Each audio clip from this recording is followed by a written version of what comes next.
Hola, buenas noches. Pues hoy regresamos un día más con Coses Nuestres aquí en Teleasturias y hoy lo hacemos en compañía de dos invitados que desarrollan su labor artística en el campo de las artes plásticas. Ellos son el polifacético Juan Méjica y el fotógrafo asturiano Juan de Turi. Sin más, vamos a dar la bienvenida a Juan Méjica. Hola, buenas noches. Hola, ¿qué tal? Por estas Coses Nuestres, que yo que soy un castreño de Navia diría cousas nosas. Muy bien, bueno, Juan Méjica es escultor, pintor, ilustrador, diseñador, además de jurista y escritor. Además, también es autor del Bosque de las Letras, un parque que está ubicado en Navia, del Museo Yacimiento de la Memoria Rural en la localidad de Ayones, y es también el responsable de la bóveda de la Biblioteca de la Laboral en Gijón. Además, preside la fundación que lleva su nombre y está metido de lleno en un proyecto multidisciplinar llamado Creaciones para el Paraíso Natural. Pues bueno, la primera pregunta que se me viene a la cabeza, Juan, es de dónde surge esa capacidad creadora, esa capacidad de trabajo. Suelo responder diciendo, en primer lugar, que el tiempo es una sustancia distinta para unos que para otros, porque siempre me preguntas, México, ¿de dónde saques el tiempo, no? Y en cuanto al tema de la creación, también suelo responder con una máxima mía que digo, el genio es como la fe, ¿se tiene o no se tiene? Y de todos esos campos que toca, bueno, y de los que iremos hablando a lo largo de la entrevista, escultura, pintura, diseño, ¿cuál es su preferida? ¿Cuál es su niña bonita? Bueno, pues en ese punto también te doy una respuesta que suelo traer a colación, y es que al final, a la postre, todas son manifestaciones de la misma unidad. Es decir, el Méjica pintor, el Méjica escultor, el Méjica que diseña puentes o parques o edificios o escribe un libro, es el mismo. Todas son manifestaciones del mismo espíritu creador, de la misma unidad. No prioriza una por encima. No, además yo diría que soy transversal totalmente, lo cual significa que hay un contagio de unos géneros a otros de forma permanente, y además es bueno, porque es una forma de cambiar de dinámicas, de ritmos. ¿Combina unas con otras en la escultura? ¿Combina con la pintura, con el diseño? Sí, evidentemente. Es decir, cualquiera que conoce mi obra se da cuenta que una simple raya que haga es la misma que puede estar en una forma de una escultura o que puede estar en el diseño de un edificio o de un puente o de una pintura. ¿Por qué? Porque yo creo que uno traslada su personalidad a cualquier cosa que hace, incluso también a la literatura. Es decir, suelo decir, yo soy yo y todos los demás, en la medida en que detrás de mí hay 30.000 años de historia. Por ejemplo, cuando doy conferencias que no sean en España, en Estados Unidos o sobre todo en países hispanoamericanos, siempre suelo empezar de la misma manera. Detrás de mí hay 30.000 años de historia. O suelo decir, donde yo estoy, hay Asturias. Bueno, es decir, me siento embajador de nuestra memoria.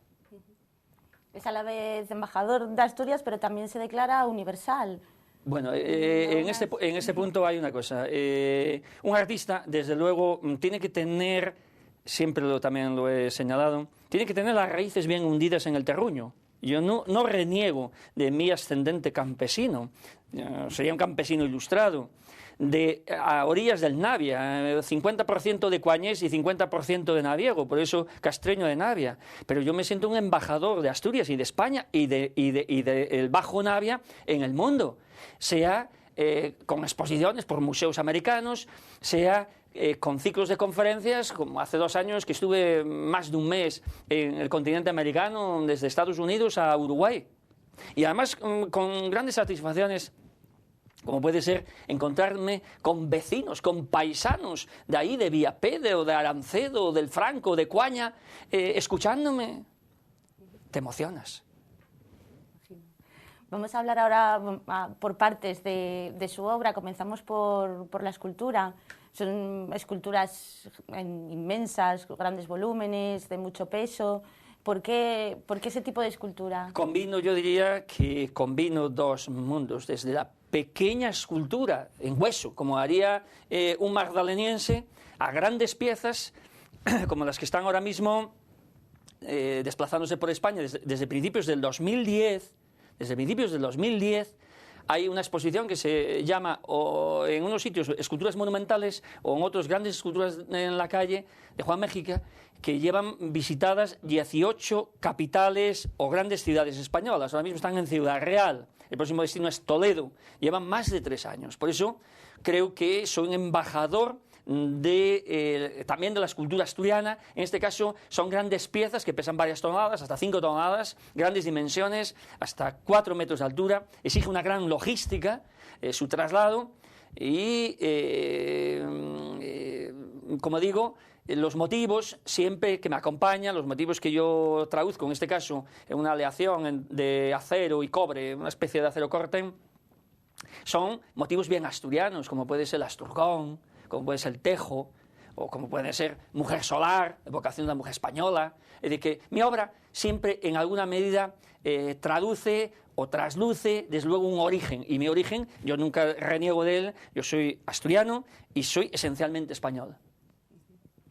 Bueno, en lo referente a la pintura, no sé si es también como usted, un poco que no se puede encuadrar, no se puede decir que sea escultor, que sea pintor.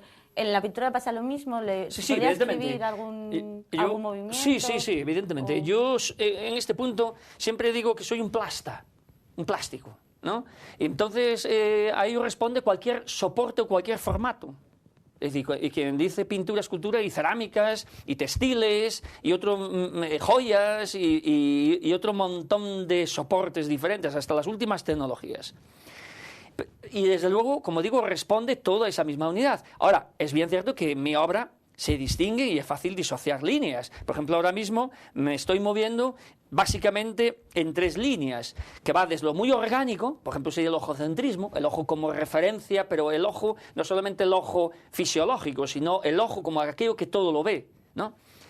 El ojocentrismo, el neocubismo, que es un replanteamiento, es una revisión de las vanguardias, concretamente del cubismo, pero voy más allá, desde luego, que Picasso, Braque o Leger, o cualquiera de los cubistas.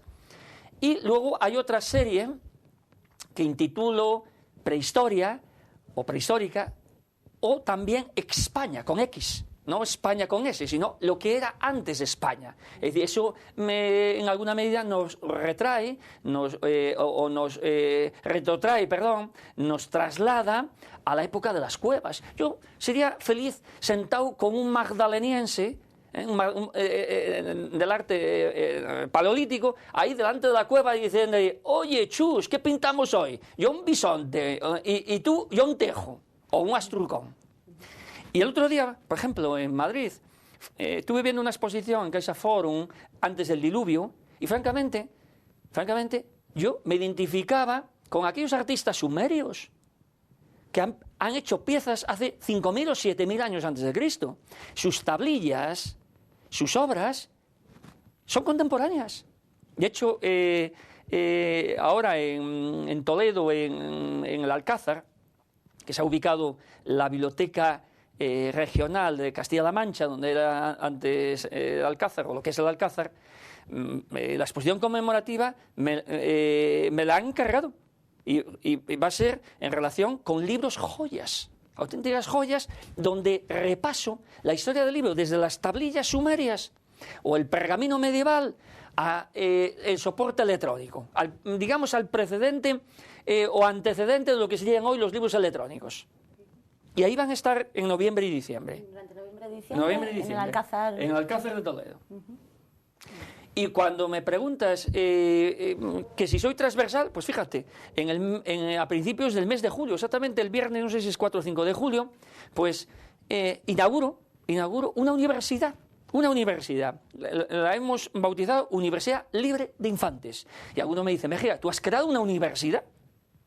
Pues durante el mes de julio y agosto, el tema, la literatura, el arte, la ciencia. De hecho, el subtítulo de esta universidad es bien elocuente, porque dice: literaria, de pensamiento científico y de las artes.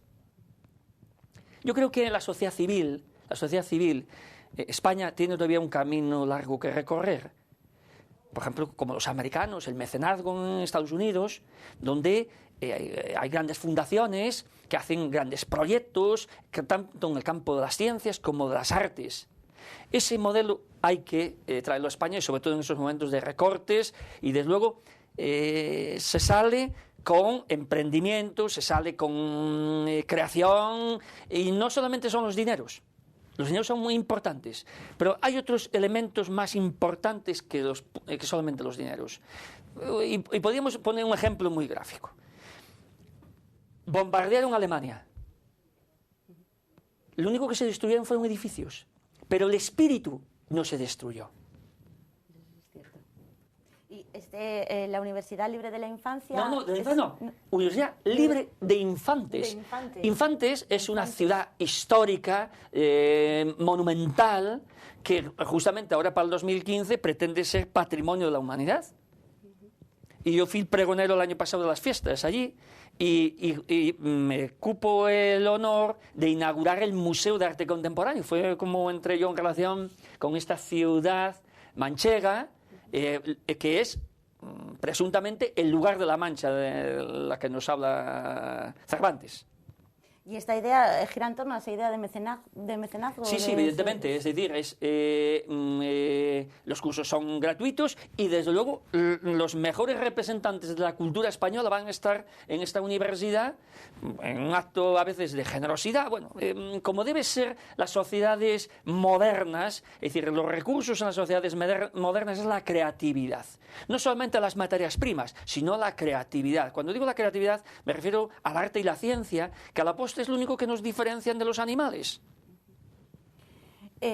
Parte de esa idea también se desprende de trabajos que ha hecho, por ejemplo, en el Bosque de las Letras, en el caso del Bosque de las Letras, a orilla del río Navia, el museo, el yacimiento de la memoria rural. Evidentemente. Son trabajos un poco que... Los parques mágicos, los puentes mágicos, todo ello hay una perfecta simbiosis con lo natural, con lo sostenible. Yo siempre digo que las cosas tienen que ser rentables, pero donde, diríamos, las plusvalías limpias deben siempre revertir a la sociedad. Pero está claro que los empresarios deben ganar dinero, pero esas plusvalías deben tener, desde luego, una proyección social. Y en ese sentido, mis proyectos se incardinan dentro de ese concepto de arte y sostenibilidad. Creo que fui un pionero, un paladín en ese mundo de lo sostenible, porque en los años 90 nadie hablaba de sostenibilidad, y yo, con un equipo de grandes profesionales, diseñamos Creaciones para el Paraíso Natural, un proyecto muy ambicioso que, desde luego, hoy sigue vigente. Y Asturias está necesitada no de diagnóstico, está muy diagnosticada. Lo que necesita son concretamente personas que apuesten por Asturias, que piensen apasionadamente en Asturias, que luchen apasionadamente por Asturias. Y eso se hace aquí y fuera de aquí. ¿El proyecto Creaciones para el Paraíso Natural en qué punto se encuentra? Bueno, Creaciones para el Paraíso Natural, digamos, las instituciones políticas, pues evidentemente no hacen caso de los proyectos, por muy interesantes o ambiciosos que sean. Cuando justamente creo que el responsable político lo que debería era oír, escuchar, ver y apostar justamente por los emprendedores. Porque esos son los que realmente hacen país, son los que hacen empresas, son los que hacen nación. Y el ejemplo siempre lo pongo Estados Unidos. ¿Acaso se me vea que diríamos que tengo una especial inclinación hacia Norteamérica? He estado varias veces, he expuesto en Estados Unidos, he dado conferencias en Estados Unidos y en otros países europeos, y entonces ves que precisamente esto es lo que triunfa. También para el próximo año se me ha seleccionado, se me ha propuesto para ser representante de España en Japón. Concretamente el próximo año es el año de España en Japón, y a mí me llamaron tanto por arte como por la ciencia. Por los dos me han llamado concretamente para ser un representante de lo que sería el arte y la ciencia española en Japón. ¿Va a hacerlo a título personal o a través de la fundación? Bueno, vamos a ver, en la parte plástica vamos a decir que hubo como una enorme emoción que te llamen concretamente para ser un representante de España, y es bien cierto que 2 días después a veces en España pecamos de falta de organización. 2 días después me dijeron que el museo al que ya iba, al que iba a exponer en Japón, en Tokio, pues había ya, por decirlo de alguna manera, completado la ficha. Así que desde el punto de vista artístico, salvo que apostase personalmente, que lo hice en Estados Unidos personalmente, pero en Japón es muy caro, salvo que apostase personalmente, y Japón tiene muy pocos museos. Entonces, pero por la parte de la ciencia sí, por la parte de la ciencia, tanto la fundación como alguna empresa con las que trabajo, pues casi seguro concretamente que en el mes de abril estaría en Japón como representante de la ciencia española. ¿Nos puede contar un poco qué va? Bueno, sería en los mundos que me muevo de justamente arte y sostenibilidad, el tema de la sostenibilidad. Yo básicamente hoy, por el mundo mundial, vengo presentando 2 grandes formatos. Uno, lo que sería el tema del arte ligado a la sostenibilidad. Por ejemplo, cuando se presentaron con Media Madera en Noruega, en la Feria Mundial de Fabricantes de Puentes, pues mis parques mágicos. Los japoneses les encanta completamente ese mundo de los parques didácticos, y todo aquello que tenga que ver con la sostenibilidad, con la naturaleza y con, desde luego, desarrollos tecnológicos de ultimísima generación. Y, por otra parte, el otro mundo, que es donde he venido trabajando desde hace muchos años, que sería el campo del mundo de la sanidad, lo que vengo definiendo como el derecho sanitario o derecho y salud. Ahí, desde luego, España es puntera en campo de trasplantes, en muchos campos que, ¿por qué no?, hay que anunciarlos y hay que ponerlos en valor y en evidencia en otros países, aunque sea Japón. Bueno, de eso hablaremos más adelante, de su otra faceta. Continuamos un poco con su obra, siguiendo un poco el hilo. También ha tocado otros aspectos como el diseño de mobiliario, sí, de edificios. Nos comentaba hace unos minutos también puentes. Sí, puentes es un proyecto muy ambicioso. En este caso, en combinación con una gran empresa asturiana que trabaja por toda Europa, que es Media Madera, que hace grandes puentes en acero y madera. Y creímos que no solamente había que exportar puentes funcionales, sino que al mismo tiempo tenían que tener un plus, y ese plus es la creación, la creatividad. Y desde luego, cualquiera que vea mis puentes, ya digo, se presentaron en Noruega, pero próximamente se traducirán en un título y donde se podrán ver a través de DVD, es decir, en medios, formatos también de CD, DVD. Se puede ver el alcance, la dimensión y de qué estamos hablando, que es algo nuevo. Es decir, son puentes que cumplen esa función, cual es servir de unión entre lo que sea, pero al mismo tiempo tiene ese dato de que personaliza cualquier lugar donde se instale. Es decir, son puentes de firma. ¿Está previsto, Bueno, en estos momentos la crisis, desde luego, no lleva a apostar precisamente por puentes que tengan, aunque sea muy pequeño, un sobrecoste. Entonces, pero ello no significa que no haya que estar trabajando para el día siguiente al de mañana. Y yo estoy en el día siguiente al de mañana. Es decir, un artista, un creador o un científico siempre tiene que ser vidente. Y tener mucha capacidad, insisto, creadora. Bueno, continuamos hablando ahora. Bueno, anunciábamos antes la fundación que lleva su nombre. Sí, sí. No explicamos cuáles son los objetivos, por qué surge y en qué ámbitos trabajan. Bueno, una fundación en principio es una entidad sin ánimo de lucro. Concretamente la Fundación Méxica, que ya tiene un recorrido desde 1999, pues se ha prodigado en muchos campos. Es decir, con ella hemos realizado congresos importantes de derecho y medicina, conferencias, ciclos de conferencias, hemos hecho jornadas musicales, hemos recuperado el escritorio de Rubén Darío en el centenario de Rubén Darío. Hemos recuperado la obra de Truán para piano y violín. Hemos hecho muchísimas cosas. Y de hecho es la promotora, por ejemplo, de la Universidad Libre de Infantes. Es la promotora. Porque, bueno, comentábamos eso, alaba un poco la existencia del mecenazgo, cómo funciona en Estados Unidos, que aquí quizá escasea. España no tiene tradición empresarial. Al no tener tradición empresarial, entonces, vamos a decir, una parte de los dividendos nunca se han desviado justamente para esa función social, sea en el ámbito de la cultura, de la educación o de lo social, ¿no?, de la beneficencia. Entonces, eso solamente puede ser en países, o era en países con una tradición capitalista muy fuerte, como puede ser Estados Unidos, Japón, ¿no? Pero yo creo que es un modelo que, sobre todo en esos tiempos de crisis o recortes, la sociedad civil tiene mucho que decir. Bueno, y a través de su fundación. Y la Fundación México es justamente una de esas voces, aunque sea pequeñita. Me han dicho muchas veces, México, su fundación no es a veces por el dinero que mueve una fundación, sus activos son las personas que hay detrás de una fundación. No solamente los patronos, sino las personas que gestionan y tienen un proyecto de lo que es una fundación y para qué sirve, y que siempre está dirigida al bien común, al interés general.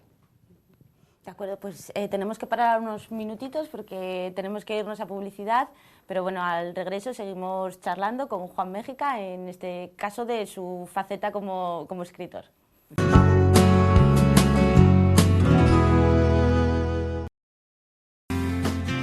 El sastre de los libros patrocina este espacio. Pues continuamos aquí en Plató con Juan Mégica y como adelantábamos antes de irnos a publicidad, ahora vamos a charlar con él sobre su faceta como escritor.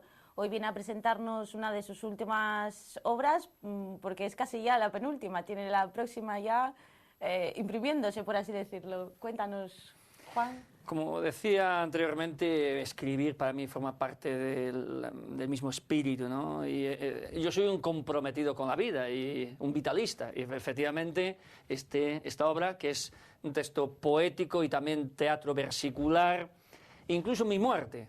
El último está dedicado en el año 2103, cuando inauguran una escultura al lado de la ría de Navia, y serán mis bisnietos o tataranietos los que la inauguren. Como decía, se titula Comprometido con la vida o el triunfo del anhídrido carbónico. ¿Por qué el anhídrido carbónico? Podría decir también el anhídrido cabrónico, ¿no? Lo estuve pensando, porque en esta sociedad tan evanescente, ¿no?, tan evanescente, pues hay que estar comprometido con la vida. Con la vida significa no solamente con el pulso vital, sino con la sociedad, ¿no? Yo siempre he dicho que tenía la cabeza no para la genuflexión, sino para la reflexión y para la expresión. Y de eso forma parte la literatura. La literatura es en alguna medida dar respuestas a lo que la sociedad te demanda en alguna medida. El siguiente libro en el que está trabajando. En estos mismos momentos no, se está editando. Bueno, el que se está editando. Se está editando. Este es un libro más profesional, está dirigido a es un tema sanitario, sobre las bajas laborales de tanto interés. En este caso soy coautor con el profesor Boves. Y desde luego que va a ser muy útil para los profesionales cuando se encuentran, y además es una situación tan frecuente, una baja médica, saber cómo hay que tramitarla, cómo hay que proceder. Eso, bueno, más de su obra más artística. La obra yo distinguiría dos grandes campos. Uno, lo que sería propiamente de creación, sería la literatura, y otro, lo que sería mi creación, pero más bien reflexión o punto de vista en el campo, en este caso, del derecho y la salud. Porque, bueno, recordamos que Juan Mégica es jurista también, es catedrático. No, soy letrado de la administración y soy profesor de la Universidad de Oviedo, efectivamente. Y entonces, por eso disocio el mundo científico del mundo literario, creación, e incluso un tercer género que sería el ensayo en general sobre temas de Asturias. Yo he estudiado muchísimo Asturias en muchos campos, los ingenios hidráulicos, las tecnologías rurales, el Bajo Nalón. He escrito un montón de libros sobre el Bajo Nalón, los oficios, la estancia de Rubén Darío, la colonia de Muros, sobre sobre un montón de campos. El tema de los americanos o esta arquitectura indiana. Indiana es en el centro o en el oriente, pero nosotros los occidentales, los occitanos, de Bajo Navia, son los americanos. Pues todos esos son campos que yo he escrito bastantes monografías sobre ello. Y también, además de escritor, es editor. Sí, sí. La Fundación Méxica, que se creó en 1999, tiene un importante fondo bibliográfico, y me di cuenta que había libros que había que seguir una vía distinta, y eso fue el germen o el punto de partida para que crease una editorial que se llama Ojo por Hoja Editora. Y nuestro fondo aproximadamente hoy son unos 120 libros más o menos. De hecho, en estos últimos días pues hemos publicado desde un tema como puede ser La clave del tiempo, Mente y movimiento, de José Antonio Martínez, Huelga, que se presenta esta semana también en la Feria del Libro aquí en Oviedo. Este libro se presenta también en la Feria del Libro, o se ha presentado o se va a presentar en la Feria del Libro aquí en Oviedo. Y nos llegan desde luego todo tipo de solicitudes para que publiquemos, sean temas científicos, filosóficos, artísticos o otros que ya son de ficción. Dos obras bien conocidas que han tenido un enorme éxito, las hemos publicado nosotros, que son las novelas de doña Matilde García Mauriño, tanto La silla del rey como Adiós Rey Magno, libros que han tenido una enorme difusión, los hemos presentado en toda España con enorme éxito. Bueno, Juan, apenas ya nos queda más tiempo para seguir charlando. Nos gustaría tenerte otra hora más aquí con nosotros. Y no sé, para finalizar, comentarnos dónde podemos observar tu obra. Bueno, pues simplemente con salir, es decir, es como decir, ¿dónde podemos ver el verde en Asturias? Pues saliendo ahí a la calle, es decir, mis obras se encuentran en la calle, se encuentran en la Facultad de Derecho, concretamente en el Aula Magna, el gran mural que hay ahí, se encuentran en el frontispicio concretamente del Hospital de Harrio en la fachada, se encuentran grandes piezas mías en Navia, se encuentran en Cuaña, se encuentran en Gijón, se encuentran en la Universidad Laboral y se encuentra... En estos mismos momentos se pueden encontrar mis grandes esculturas en Ciudad Real, en la exposición, en el mes de octubre en el Palacio de la Diputación de Valladolid, el Palacio Pimentel, me hace una gran exposición también, o por ejemplo en esos libros joya que comentaba, en el 15 aniversario de la Biblioteca de Castilla-La Mancha, pues me dedica a la exposición conmemorativa, dedicado, como decía, al libro en el sentido más noble. Muy bien, pues muchas gracias, Juan, ha sido un placer tenerte aquí con nosotros. Pues un placer encontrarme con las cosas nostres o en las cosas nosas que diría un paisano del occidente de Asturias que fala. Un castreño. Un castreño de Navia. Muy bien, pues nosotros dejamos aquí, despedimos a Juan y continuamos con otro Juan, en este caso Juan de Turi, fotógrafo asturiano al que damos la bienvenida en unos minutos. El sastre de los libros. Patrocina este espacio. Hola, pues continuamos aquí en Coses Nuestres y ahora contamos con la presencia de Juan de Turi. Juan de Turi es un fotógrafo asturiano que ha encontrado en los paisajes de su tierra una fuente inagotable de inspiración que ha dado lugar a una obra diferente en la que la luz es la principal protagonista. Buenas noches. Buenas noches. Juan, ¿por qué la naturaleza? ¿Por qué elegiste la naturaleza como rama musa de tu obra? Bueno, yo ya desde hace muchos años siempre me ha gustado mucho la naturaleza, ¿no? Yo por formación soy doctor en geología, aunque después hice algunos otros estudios más, pero siempre relacionados con la naturaleza, ¿no? Y el entorno natural, desde paisaje, rocas, en fin, algo relacionado también con la ingeniería en este sentido. Pues siempre me gustó mucho andar por la montaña, recorrer Asturias, ¿no? Que es un lugar que me gusta mucho, ya desde hace muchísimos años que lo fui conociendo y demás. Y también me gusta mucho la fotografía, entonces dije, bueno, pues qué mejor que combinar la fotografía con la naturaleza. Y bueno, a partir de ahí, hace ya más de 10 años, 15, con las primeras cámaras analógicas y demás, digitales, perdón, pues empecé a trabajar la naturaleza y hasta hoy. digamos que combino un poco lo que es mi formación en el mundo de la naturaleza con mi gran pasión, que es la fotografía. Y de ahí surge un poco pues toda esta idea de trabajar el paisaje de Asturias, ¿no? ¿Qué diferencia su fotografía de la de otros fotógrafos de naturaleza, de paisaje? Bueno, la fotografía de naturaleza, digamos que yo tengo un punto de vista un poco especial, ¿no? A mí me gusta fotografiar paisajes a unas horas en donde está, digamos, paisajes poco vistos, ¿no? Todos conocemos o vemos siempre lugares que reconocemos en las fotografías, ¿no? Fotografías hechas a las 12 del mediodía, a la 1, sitios ya, digamos, archiconocidos aquí, ¿no? Entonces a mí siempre me gustó ver esos sitios en otros momentos, ¿no? Quizá cuando no hay gente, cuando hay poca luz, cuando hay unas condiciones un poco especiales, ¿no? Entonces a mí lo que me gusta es captar estos paisajes en Asturias en otras condiciones, digamos, que no son las normales, ¿no? Las más habituales son las que estamos acostumbrados a ver. Me gusta ver amaneceres en playas desiertas, me gusta ver la nieve en los picos de Europa, por ejemplo, cuando hay grandes nevadas. Digamos que intento buscar una fotografía un poco diferente de lo que estamos acostumbrados a ver, ¿no? Unas condiciones de luz un poco diferentes. No lo sé, siempre me gusta un poco, primero que soy bastante intimista, ¿no? Y segundo que me gusta pues ver la naturaleza en estado puro, como quien dice, ¿no? Verla en unos momentos, en unas horas en las que no estamos acostumbrados a ella. ¿Qué ofrece Asturias a un fotógrafo tanto profesional como amateur? Pues yo, desde el punto de vista de la fotografía de paisaje, Asturias lo ofrece todo, ¿no? Tenemos montaña, tenemos playa, tenemos mucha lluvia, muchos temporales, tenemos grandes marejadas, grandes galernas, tenemos días muy soleados, tenemos unas playas maravillosas. Yo creo que Asturias lo tiene todo, lo tiene todo. Al que le guste la fotografía de naturaleza, yo creo que no va a encontrar un sitio mejor que este, ¿no?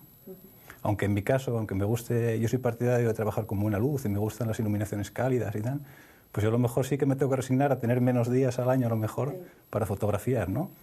Pero en general, al que le gusta la fotografía de paisajes, yo creo que en Asturias tiene mucha variedad de entornos y un clima que le puede ofrecer unas condiciones muy variables, ¿no? Desde un mismo sitio puede verlo lloviendo, puede verlo nevando, puede verlo con sol, puede verlo en muchas condiciones distintas. Y a lo largo del año, evidentemente, con mucha variedad, desde flores hasta el otoño, es decir, hay una variedad impresionante, ¿no? De paisajes y de condiciones. ¿Hay alguna fotografía, algún escenario, alguna idea que no haya podido captar todavía y que le gustaría? Muchas. Hay muchas. Lo que pasa es que aquí, como comento, el clima es muy importante, ¿no? Y a veces planifico alguna salida o intentar hacer una foto un poco diferente y no consigues hacerla, ¿no? Y yo tengo varios sitios, bueno, tengo una pequeña, por decirlo así, agenda, o un lugar donde voy apuntando los sitios a los que quiero ir y cuándo. Y son sitios que a veces coger ese momento son pocos días al año, ¿no? Porque el sol a lo mejor coincide por ahí esos días, pero tienes mala suerte de que está cubierto, o que está lloviendo, o que no tienes la marea en ese momento que tú necesitas para poder acceder a un lugar, ¿o no? Entonces yo tengo puntos de los sitios y la verdad es que es muy difícil, ¿no? Es muy difícil que se te den todos esos condicionantes que tú quieres para ir a ese sitio a hacer esa foto en particular, ¿no? En esas condiciones. ¿Sale ya de casa con la idea un poco pensada de la fotografía? Bueno, ¿O en el momento surge...? de las dos maneras, ¿no? Yo generalmente planifico, ¿no? Digamos, como digo, tengo una agenda, es como un almacén de sitios, ¿no? Como dijeron alguna vez.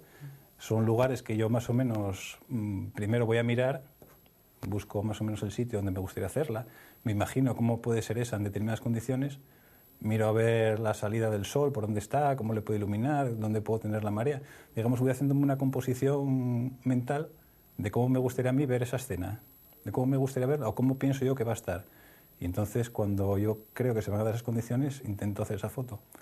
Pero, como dije antes, el clima aquí es muy variable, las condiciones son muy diversas y es muy difícil que te coincida lo que tú quieres hacer en ese momento, ¿no? Son muchas variables y es muy difícil tenerlas todas, ¿no? En esos casos, pues bueno, hago la otra parte del trabajo, que es intentar hacer alguna fotografía, que no es la que yo planifico, pero bueno, intento buscar algo original, algo diferente en ese momento, y esa la dejo ahí para la próxima ocasión, para cuando pueda.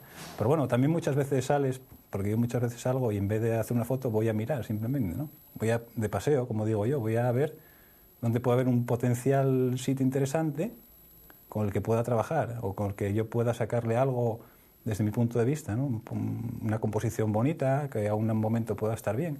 Y en ese momento, bueno, pues aprovechas y haces quizá otro tipo de fotos más no tan especiales para mí, por decirlo así, ¿no? Más, digamos, no tan intimistas, no tan, ¿cómo te diría yo? No tan pictorialistas, por decirlo de alguna manera, ¿no? Entonces, quería preguntarle cuánto tarda en plasmar un paisaje. Bueno, puede ser un minuto. Sí, hay veces que, como dije antes, pues no lo planificas y te encuentras que tienes una foto maravillosa delante, ¿no? O tienes un lugar y unas condiciones espectaculares. Otras veces la planificas mucho y no se te dan esas condiciones. Yo tengo alguna foto, bueno, una o dos en concreto, que me pasé años intentando poder hacer esa foto, ¿no? Hay una en la playa de la Huelga, aquí en Llanes, que tiene un arco natural, que es el Castro de Gaviotas, y ahí el sol pasa, pues, no sé, muy pocos días al año, ¿no? Y cuando nace a través del arco. Entonces, pues fueron muchos años buscando el sitio mucho tiempo, a ver por dónde va a salir, en qué sitio me tengo que poner de la playa para intentar cogerlo justo en el arco, cómo tengo la marea para poder entrar, o si me va a dejar texturas o ripples o marcas en la arena, algo que yo puedo utilizar, por ejemplo, como primer plano, qué tiempo va a haber ese día, si va a estar nublado y no lo voy a ver, o si va a estar despejado y lo voy a ver. Y todas esas variables es muy difícil que te coincidan en un mismo momento, ¿no?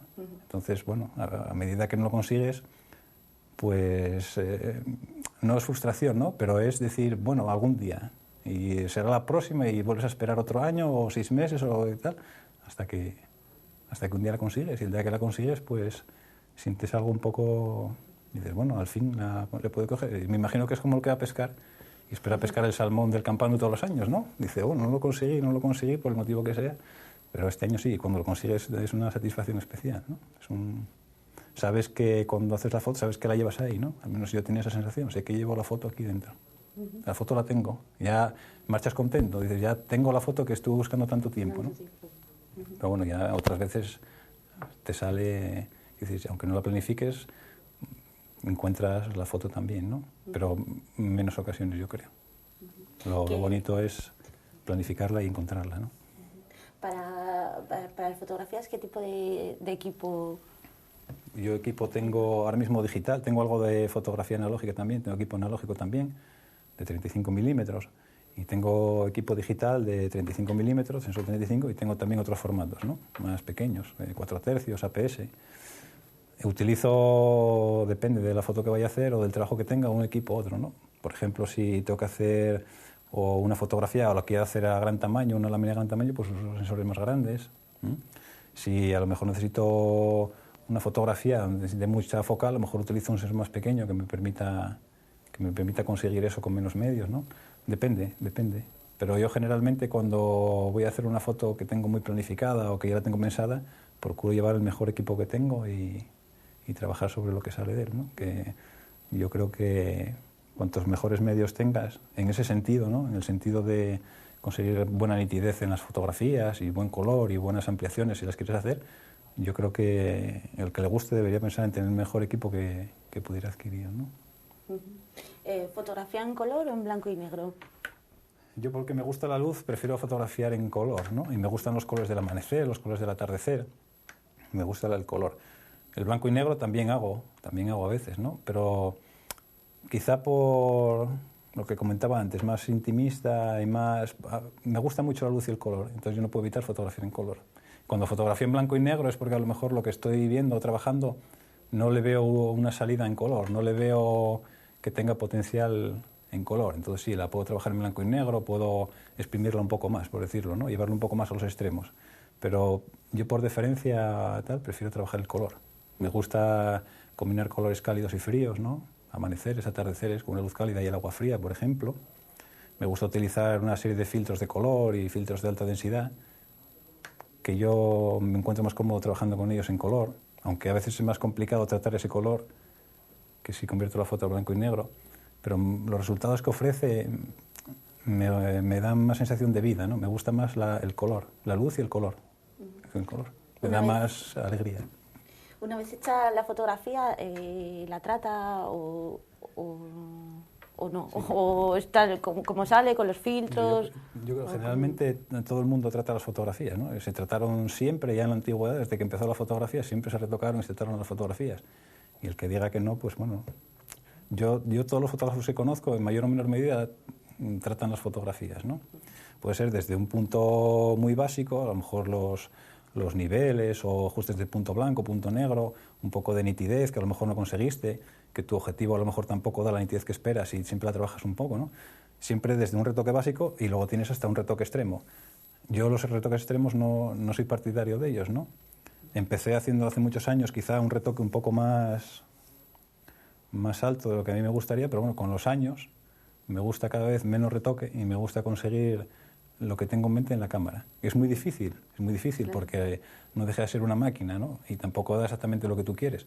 Pero yo creo que hay que tratar de llegar al resultado que quieres con las menos operaciones por el camino necesarias, ¿no? Cuanto menos retoque para conseguir lo que quieres, yo creo que mejor.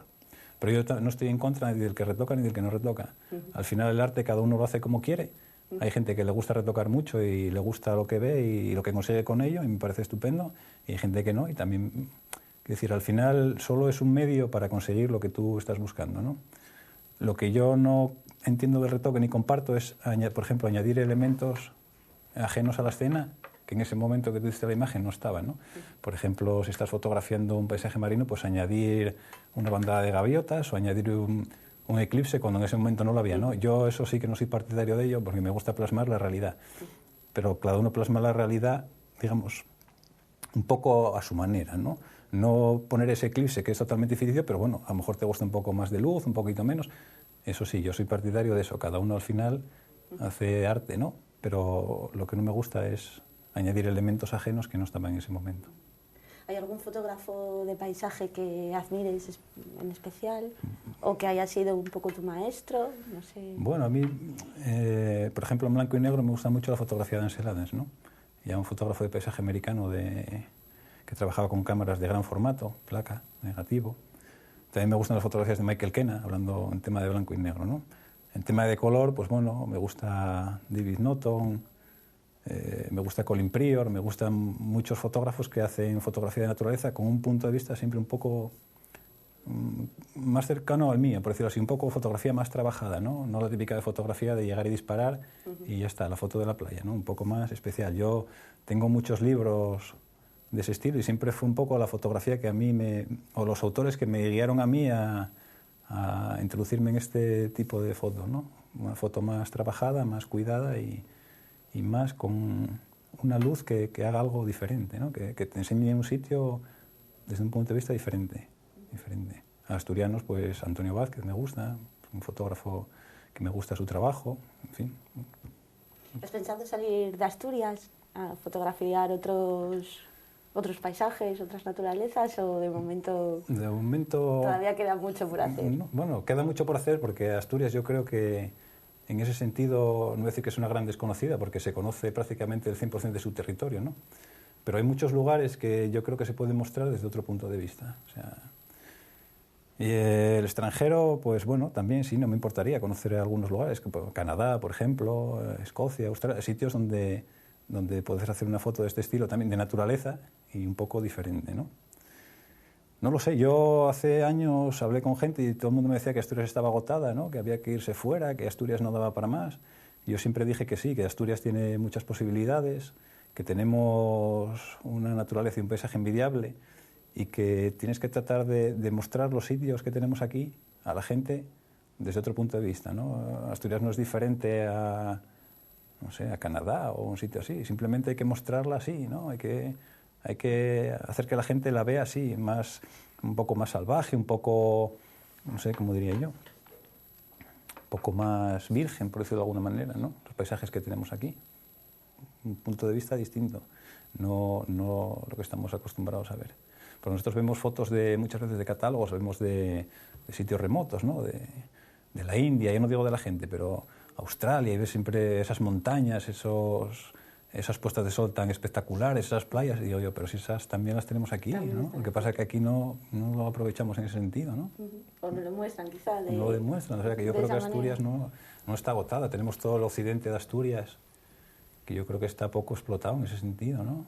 Los fotógrafos, o la mayoría, entre ellos yo también, lo reconozco, tendemos a ir más a la costa y tendemos a ir a la zona centro, oriente, ¿no? Y tenemos una costa occidental maravillosa, ¿no? Seguro que en México tendría algo que decir aquí, ¿no? Sí. Pero toda la zona de Luarca, de Navia, y ya no digo del interior, que es espectacular, espectacular. Pues bueno, Juan, apenas tenemos tiempo ya para más. Bueno, recordar a los espectadores que parte de la obra de Juan está plasmada en una obra que lleva por título Asturias, fotos de paisajes evocadores, y que también sus fotografías pueden verse en un calendario de la Nueva de la Nueva España, del año 2013. Y en unas láminas, Y unas láminas que están saliendo ahora, salen todos los sábados, bueno, salen con otra serie de fotógrafos, ¿no? Urbano Suárez, Antonio Vázquez, hay una serie de fotógrafos que están trabajando en esa colección y que van saliendo todos los sábados, van alternando, ¿no? Entonces, ahí tenemos alguna foto también, en esas láminas. Muy bien, y bueno, ahora para despedir el programa nos vamos a ir con unas imágenes del propio Juan de Turi, que ha ido tomando a lo largo de sus salidas para fotografiar, pues ha ido grabando y con el tiempo lo ha montado en un vídeo. Bueno, digamos, para decirlo así de rápido, digamos que cuando hago mis fotografías a veces grabo algo de vídeo, simplemente para tener, no profesional, porque no soy profesional del vídeo, ni mucho menos, ¿no? Simplemente intento grabar esos momentos en los que estoy trabajando, y a lo largo de los años pues he ido recopilando pequeños trozos y estoy tratando de montar algo un poco más largo y un poco más de coherencia, por decirlo de alguna manera, ¿no? Con continuidad, a ver si consigo mostrar esos paisajes de otra manera, ¿no? De otro punto de vista. Más animados, no como una foto, sino para que la gente vea también un poco algo más de movimiento, ¿no? Muy bien, pues muchas gracias. A vosotros. Juan de Turi, y a ustedes, bueno, emplazarles a la próxima semana y darles las gracias por acompañarnos hoy.